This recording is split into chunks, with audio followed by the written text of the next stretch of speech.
সম্মানিত সভাপতি, আজকে বিশেষ সাথে আমাদের বলতে হচ্ছে যে যুদ্ধ দমনের মূল কথা যে একটা মহামান তাদের কারণের কথা নয়, তারা কর্মীদের পরিচালনা করতেছে।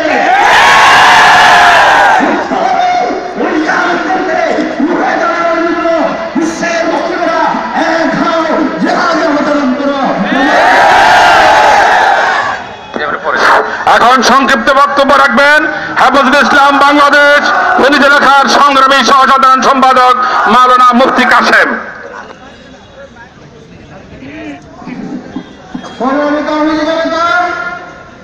আজ আমরা অত্যন্ত আনন্দের সাথে এখানে নামাজ পড়ছি, আমরা মুসলিম সমবেত হয়েছি, আমরা খাচ্ছি, আমরা চলাফেরা করতেছি, কিন্তু এই মুহূর্তে আমার ভাই, আমার বোন, আমার শিশু ভাইয়েরা সেই রোহিঙ্গা মুসলিমরা নির্যাতিত, তারা সুখে থেকে মরছে, তাদেরকে আশ্রয় দেওয়ার মতো কেউ নেই, ঠিক কিনা?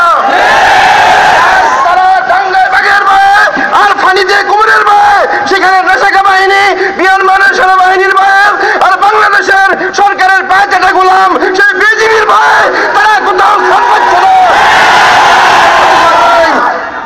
আজ একটা হাতি মারা গেলে তাকে নিয়ে হইচই হয়, অথচ পৃথিবীর মুসলমান সজাগ হয়েছে, মুসলমানের রক্ত মুসলমান বরদাস্ত করবে না ইনশাআল্লাহ।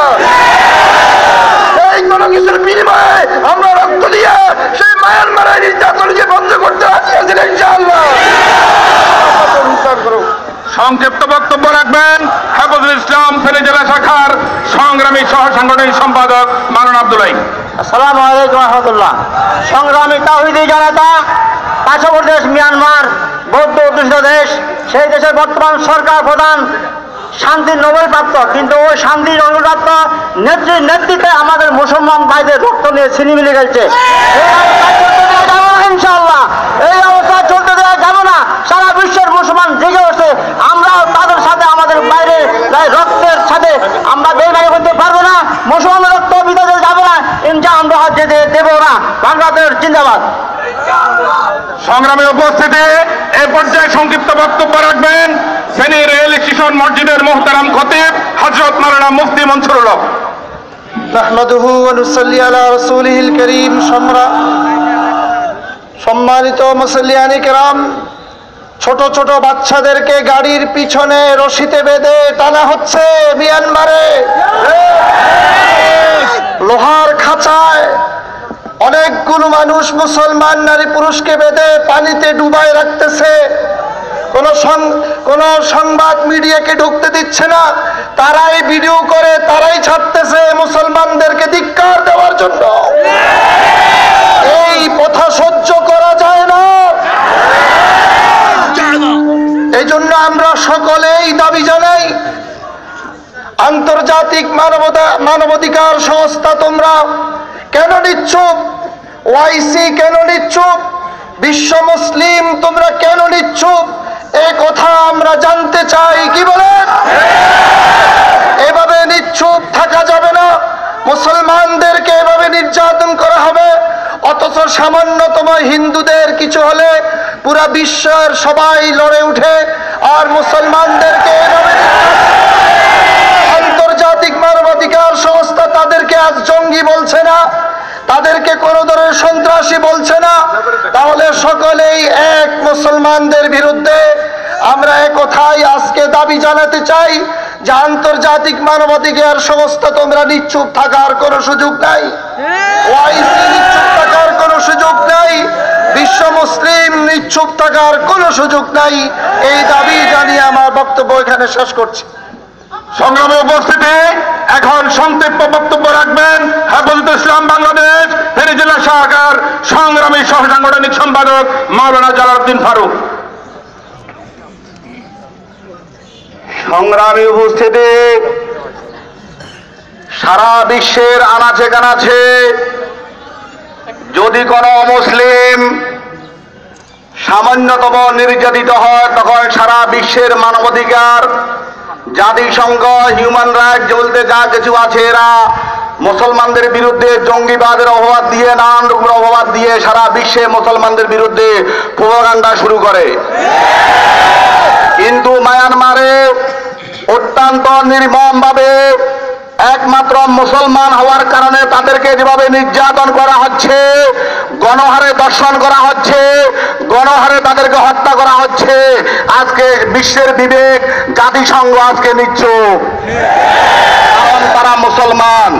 1971 সালে এই দেশ যখন পাকিস্তানের দ্বারা আক্রান্ত হয়েছিল, এই দেশের জনগণ ভারতে আশ্রয় গ্রহণ করে, এখনো ভারতকে বন্ধু মনে করে। তার কারণে 1971 সালে যেভাবে বাংলাদেশের মানুষ ভারতে আশ্রয় গ্রহণ করেছে, তেমনি ভাবে রোহিঙ্গাদেরকে বাংলাদেশে আশ্রয় গ্রহণ করার জন্য মাননীয় সরকারকে আমরা অনুরোধ করছি।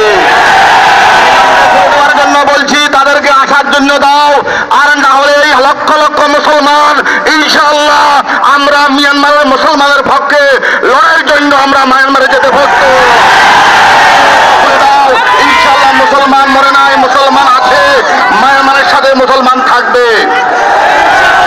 সংগ্রামে উপস্থিতি, আজকের এই লক্ষ জনতার থেকে আমরা ফেনীবাসী ঘোষণা করতে চাই, অং সান সূচি, তার নাম হলো দংশন সূচি, রক্তকে চুচে খাচ্ছে, সাপের বিষাক্ত চুবল মেরে সে দংশন মারতেছে মুসলমানদেরকে।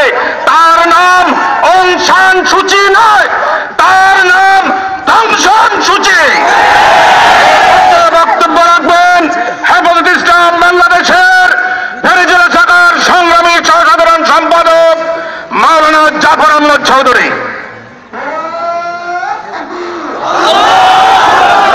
প্রিয় তৌহিদি জনতা, লম্বা আলোচনার সময় নয়, এখন প্রতিবাদের সময়।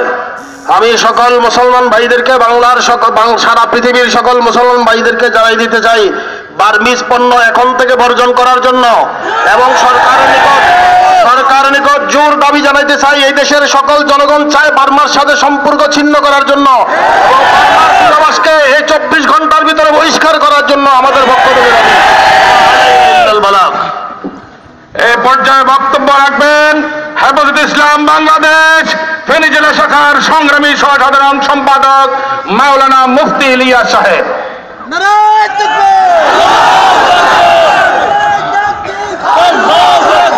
সংগ্রামে উপস্থিতি, কথা বলার মতো আমার মনের অবস্থা নাই। যখন বার্মার মুসলমানদেরকে, শিশুদেরকে কেটে টুকরা টুকরা করে কুকুরের সামনে নিক্ষেপ করতে দেখি, তখন আমার ছেলে মেয়ের দিকে আমার নজর যায়। যখন মায়ানমারের মুসলিম যুবতীদেরকে নির্যাতন করতে দেখি, তখন আমার বোনদের প্রতি আমার নজর যায়। যখন মুসলমান পুরুষদের উপর গুলি করতে দেখি, তখন আমার নিজের প্রতি আমার নজর যায়। যদি আমি সেই স্থানে হতাম, আমার বোন সে স্থানে হতো, আমার শিশু পুত্র কন্যারা সে স্থানে হতো, তখন অবস্থাটা কেমন হতো, এরকম একটি কল্পনা যদি আমাদের প্রধানমন্ত্রীর মনে আসতো, কতই না ভালো ছিল। যদি আমাদের দেশের কর্ণধারদের মনে আসতো, কতই না ভালো ছিল। পররাষ্ট্র সচিব মিটিং করে ঘোষণা করেন যে আমরা অনুপ্রবেশকারীকে ধরে অমুকদের হাতে তুলে দিলাম, ইন্না লিল্লাহি ওয়া ইন্না ইলাইহি রাজিউন। আল্লাহর হাবিব সাল্লাল্লাহু আলাইহি ওয়াসাল্লাম ইরশাদ করেছেন, সবচাইতে কমবখ্ত, সবচাইতে নিষ্ঠুর, সবচাইতে অধম ওই ব্যক্তি